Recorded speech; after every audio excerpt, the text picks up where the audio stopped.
The next coach that figures out how to defend against the Boston Bruins power play will make a Bodie McBoatface pile of money next year. And besides that, in Game 2 between the Boston Bruins and the Carolina Hurricanes, in which the Bruins won 6-2, not only is Boston getting scoring depth from their forwards, but they're also getting it from their defense now. And I'm speaking directly of Grzelcyk, Krug, and Clifton, who had terrific games, especially offensively. Forward-wise, Coyle Heinen and Johansson, who make up that third line, were the most noticeable almost all night long. And for good reason. Now, back in February, when Coyle and Johansson were acquired, I want to say sometime around then, none of them, they didn't really seem to really click with the team. Not until maybe midway to late through the Toronto Maple Leafs playoff series did they start to produce and be more noticeable. And in this game, coming into it, combined between those two players, Coyle and Johansson, had about, I want to say 17 points. And after this game, they walked away with about 22. So it's just really hard to stop Boston. And on the Carolina end, it was all about giveaways, turnovers. Their defense was just gad-awful. Wasn't even god-awful, it was gad-awful. Maybe that's more of a Boston slang? It was gad-awful. Anyway. Because Mrazek cannot really be blamed for this one. I mean, the only goal he probably should have had was that first one. The rest of them, he sort of didn't really have a chance. And then there's the special teams. The PK is... You might as well just give the Bruins the goal because it's... And I know Carolina isn't the first team to fall victim to the Boston's power play. Columbus were somewhat successful in a couple of games, and even Toronto Maple Leafs. There's a couple of games there where they're able to keep them off the board to some extent. But Carolina's just like really wetting the bed now, and their power play, it's... You got to do something about that. I mean, the two most important things during the playoffs are your special teams and your goaltending. Really, arguably, team defense and so on and so forth. Tight checking, blah, blah, blah, blah. But special teams, man, and goaltending in Carolina, it's not happening for them right now. And I didn't even mention Rask yet. Rask has been terrific. He just continues to be positionally spot on. And the only way you're going to get one past this guy is, a deflection or one of those garbage goals, which is somewhat to a degree how Carolina scores their goals later in the game. Speaking of which, let's get on with the first goal by Grzelcyk. His second in the playoffs, assisted by Johansson and Coyle. There they are. There's that third line, and there's Grzelcyk. Depth forwards, depth defense. Mrazek, he should have had that one. It squeaked in through his arm, and then it trickled in. He looked at it, and he looked really mad. And I'm sure he would have wanted that back, that's for sure. The rest of these goals, not so much. You can't blame on him, because Boston then goes up 2-0. Now, this is a penalty given to Justin Williams. And I don't really have much invested into, who I want to win each of these games. I watch a lot of hockey now, and I mean, I like Carolina's underdog story. I do. I do have some allegiance to Boston, as I went to high school there many years ago. But Williams, the penalty he was given on that play, he never got his stick. It was a tripping call, but he never got his stick in between the Boston player's legs.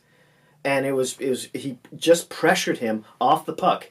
And the Bruins player, who was handling it at one point, fell to the ice. But it was a pure hockey play. And, we can argue about this till the cows come home, but I just don't believe the ref was in the right place. I think he just assumed Williams got his stick in his skates, and that was the end of it. And as soon as that happened, you're like, oh boy. If Carolina doesn't stop this power play, and they didn't.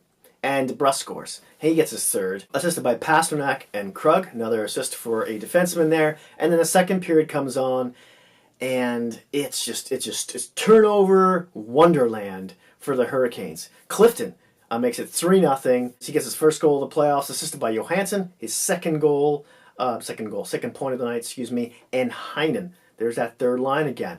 Then it's 4-0. Grzelcyk, he scores. Another depth defenseman gets his third playoff goal on the power play, which is assisted by Coyle and Krug. All these players get their second points of the night. Grzelcyk, this is his second goal already. Now, this power play is an interesting one because Brad Marchand was classic Brad Marchand when he goats Justin Williams into taking a penalty. And if you've watched this game, you know what I'm talking about, because Marchand gets his stick into Justin Williams' head area and face and gets no call. But as soon as Williams turns around and grabs Marchand by, I'm going to say, the face mask area and just shakes him or something, and he gets a penalty. He gets a penalty for it. And as soon as they take Williams away, Marchand's saying, hey, you should look, see, that guy's got his arm up over there. You're going to the pucks. And he made this kind of motion with the, saying, hey, you're the one with a C on your chest. I don't know what he said. But he goaded him. He goaded him into the penalty, and he kind of mocked him for it afterwards. So just classic bait and release right there for you. Moving on to the third period. Backus gets his... I always say this wrong, I think. Is it Backus or Bax? Backus. Anyways, he gets his second goal. Fourth liner right there of the playoffs, assisted by Krejci and Krug. That's Krug's third point of the night. And then it's 6-0 Boston. They're just steamrolling Carolina at this point. Carolina just looks... They've lost complete confidence. They're just being sloppy. And they look listless. Not all their players, but a lot of them. And they're just making really, really huge mental faux pas. But Williams breaks the shutout of Tuukka Rask with his fourth goal of the playoffs, assisted by Falk and Aho. Excuse me. Why do I have to burp in every video? I don't. This one is just water. Promise you, it's just water. Yeah, this was a deflection, and this goes past Rask. So he had no chance on it. And you're like, man, that's the only way you're going to score on this guy right now. That's how good. It's like he's invented the rubber magnet, and he bends but doesn't break. And then, wait, and then Carolina scores again to make it 6-2. And you're like, what? What happened there? I thought you said he bends but doesn't break. Well, Rask gives this one directly to Teravainen. He's going to clear the zone because the puck, as it stops around, I want to say, 10 or so feet in front of him, he skates up to it, goes to pass it, passes it right to the Carolina player, Teravainen, who scores. Does a little dipsy doodle to avoid a couple players, scores on an empty net for the most part, gets his seventh goal of the playoffs. And that was the game, really. That was it. Let's talk about team stats here. Now, the faceoffs were 31-22 for the Carolina Hurricanes, which is surprising. Of course, we all know how good Boston is at the draw, especially Bergeron. Power play, Boston goes 2 for 2 because obviously they do. 0 for 4 for the Carolina Hurricanes. They were giving up chances on their power play. Never mind getting any. And turning over the puck at the Boston Bruins blue line. It was hard to watch. Really hard to watch if you're a Carolina fan. Hits were 35-27 for Boston. Giveaways, 10-7 for Boston. Just didn't get that impression through the game. Takeaways, 11-4 for Boston.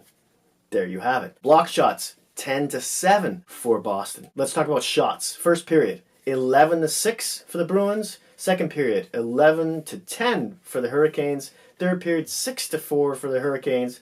And overall, we've got 25-23 for the Bruins. Now, Carolina, as we all know, for the most part during the regular season especially, outshot their opponents heavily. They were known to shoot from almost anywhere on the ice, and because of that, they had a very low shooting percentage, one of the worst in the NHL. And they were still putting a lot of shots on during the playoffs. But in this case, when you've got a super hot goalie, and the only way you're going to get one past them is a deflection or a garbage goal, you got to put more pucks on net. You kind of have to go back to the well for this one. The goalies, the win goes to Rask, who saves 21 of 23 with a .913 save percentage. He's now 10 and 5. Peter Mrazek, who saves 19 of 25 with a .760 save percentage, and he's now 5 and 5. Now, I don't know why they brought Mrazek back in the third period, because it was already 4-0. Why not just rest the guy? You know, keep him mentally fresh and ready to go for the next game. I didn't understand why they kept him in. If you have any thoughts on that, I would love to hear it. And so you definitely have to ask now, will McElhinney start the next game? I think that might be likely. I think that there's a good chance of that happening. Maybe Mrazek is a bit burnt out. Sort of the same way Robin Lehner was with the Islanders against the Carolina Hurricanes. That's a possibility. We'll see what happens there. 3 stars of the game. Number 1, it was Gretzlick, or is it Grichlick? Grichlick? With 2 goals, he's even in the plus-minus department, and had 18-21 of ice time. Second star is Johansson, who has 2 assists. He's a +2, has 13-13 of ice time. And third star is Krug with 3 apples, a +2, and 16-29 of ice time in this game. As always, I would love to hear your thoughts and opinions about this game, about the penalties. I know those are hotly debatable, and why Boston is doing so well, why Carolina is doing so poorly. What can Carolina do to even fix their special teams? Is it too late for that now? Usually you have to have some sort of system in place. It's not like you can throw in some sort of magic elixir and just fix everything. I mean, active sticks and an aggressive penalty kill is the only thing that I know that they could probably do right off the bat that might help them. Thank you so much for watching. Hit like if you like this video. Smash that subscribe button if you haven't already. And hey, if you happen to have any Hockey Geek friends, please don't feel shy about sharing. Thanks again, and happy Mother's Day. I'll see you soon.